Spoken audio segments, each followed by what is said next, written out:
안녕하세요. 한의사 김영찬입니다. 저는 퇴근길에 주로 라디오를 듣는 편입니다. 한 3개 정도의 채널을 정말 번갈아 가면서 듣는데요. 채널 바꿀 때마다 제가 듣는 세상 이야기가 정말 달라집니다. 수많은 욕망들이 부딪히는 어떤 지옥 같은 현실이 펼쳐지기도 하고 너무나 아름다운 세상이 되기도 하고요. 어떤 채널에서는 아무 걱정 없는 한량 같은 그런 세계를 만나기도 합니다. 라디오 채널에 따라 바뀌는 저의 생각과 감정을 보면서 무엇을 경험하느냐가 정말 한 사람을 만들겠구나 이런 생각을 하곤 합니다. 어느 날인가는 책에 관한 이야기가 나왔습니다. 방송에 따르면 우리나라 성인의 평균 독서량이 1년에 9권에서 10권 정도라고 합니다. 그러면서 문고판 책에 교통카드를 넣어서 무료로 배포한 브라질의 출판사, 버스에서 책을 읽으면 요금을 받지 않는 루마니아의 한 도시를 소개합니다.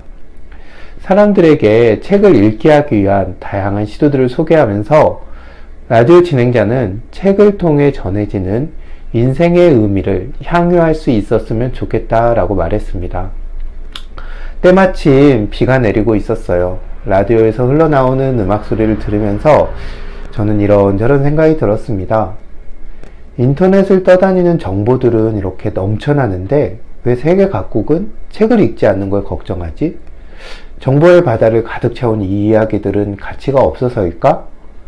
책을 통해 전해지는 인생의 의미란 어떤 걸까?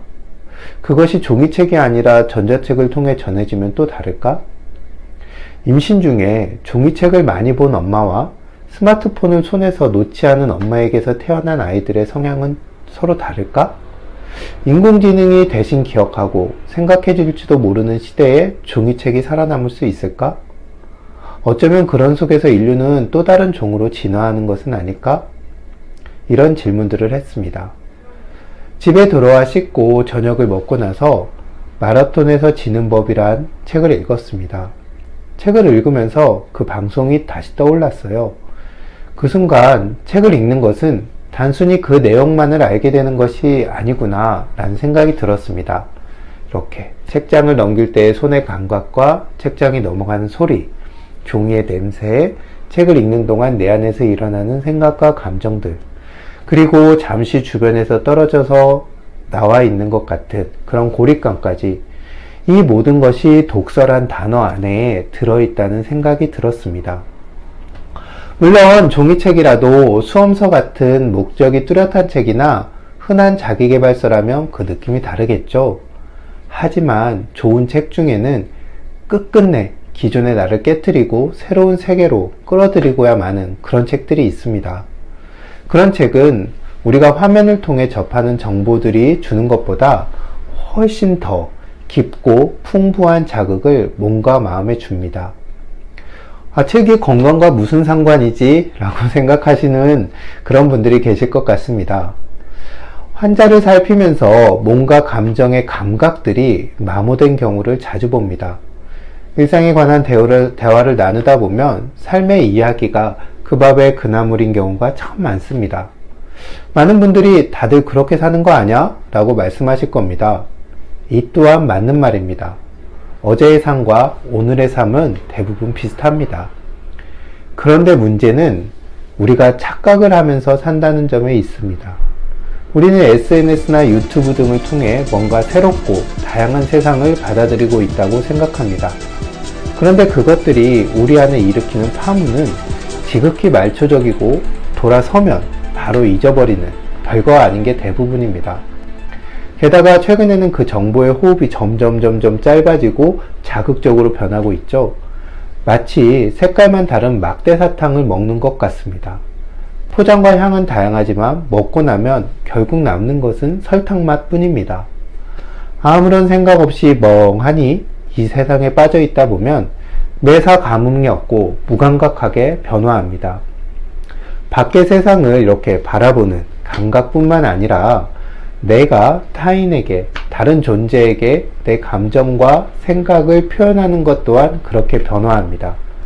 이것은 나를 둘러싼 세상과의 관계가 점점 옅어지고 무의미해지는 것을 의미합니다. 이렇게 무너진 관계 속에 몸과 마음의 건강이 들어설 자리는 없습니다.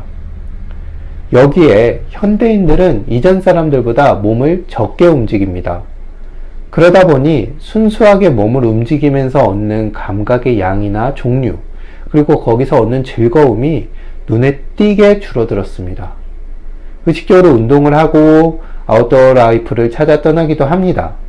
하지만 몸보다는 머리와 감정의 노동이 현저히 많아졌습니다. 먹는 음식에서도 식재료가 가진 고유의 맛보다는 양념이 만들어낸 인공의 맛에 길들여졌습니다. 저는 이런 현실을 가장 잘 반영하는 말이 가상현실이라는 단어라고 생각합니다. 가상현실? 왜 눈앞에 펼쳐진 진짜 세계를 버리고 우리는 가짜 현실 속으로 들어가려고 하는 걸까요? 신체적 활동이 줄어든 대신 스마트폰과 컴퓨터로부터 받는 자극은 정말 엄청 늘어났습니다.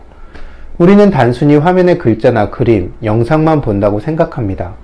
하지만 인식하지 못하는 사이에 훨씬 더 많은 자극과 정보가 눈과 귀로 들어와 뇌를 흥분시킵니다. 거북목 같은 증상뿐만 아니라 신경계의 과부하로 인한 여러 문제들이 발생합니다. 또한 그것들을 통해 접하는 정보의 질도 문제입니다. 다양한 듯 보이지만 그 내용이나 질이 굉장히 떨어지는 경우가 많습니다. 그것을 접하는 사람, 당연히 그 정보들에 길들여지고 세뇌당하게 되죠.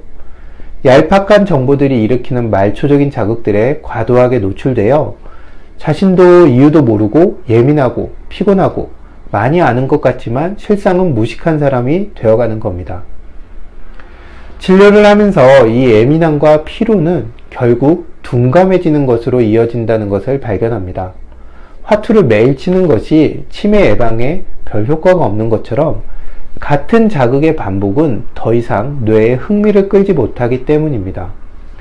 그런데 어쩌면 이 둔감함은 너무한 과도한 자극으로부터 살아나려고 몸부림치는 뇌의 노력일지도 모른다는 생각도 듭니다. 감각이 둔해진 환자들에게서는 생기가 없다는 느낌을 받곤 합니다. 매사에 시큰둥하거나 때론 아주 사소한 곳에 과민 반응을 보이기도 합니다.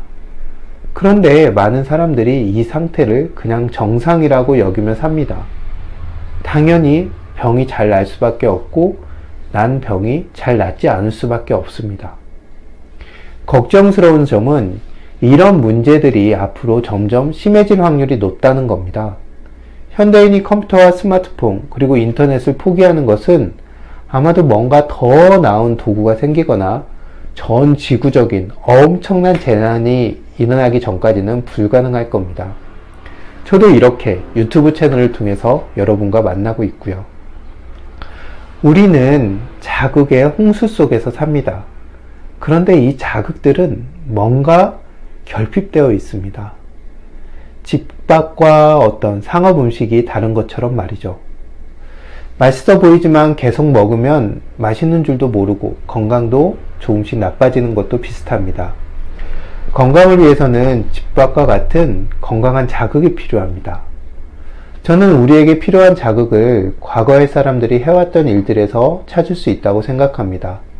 거창하게 구석기, 신석기 이렇게 거슬러 올라갈 것도 없고 한 100년 정도만 전으로 가도 충분할 것 같습니다. 이런 의미에서 보면 우리가 종이책을 읽는다는 것은 미친 듯 돌아가는 이 세상에서 잠시 벗어나 내 삶의 속도를 조정하는 의미가 있다고 생각합니다. 세계 각국에서 책 읽기 운동을 펼치는 것에는 어쩌면 이런 이유가 있을지도 모르겠습니다. 몸을 자유롭게 움직이는 것에서 얻는 순수한 즐거움, 가공되지 않은 식재료에서 느끼는 그 맛과 향, 흙을 밟고 자연을 접하는 감촉, 인위적인 소리가 아니라 자연의 소리와 고요함, 이런 것들이 저는 집밥과 같은 자극이라고 생각합니다.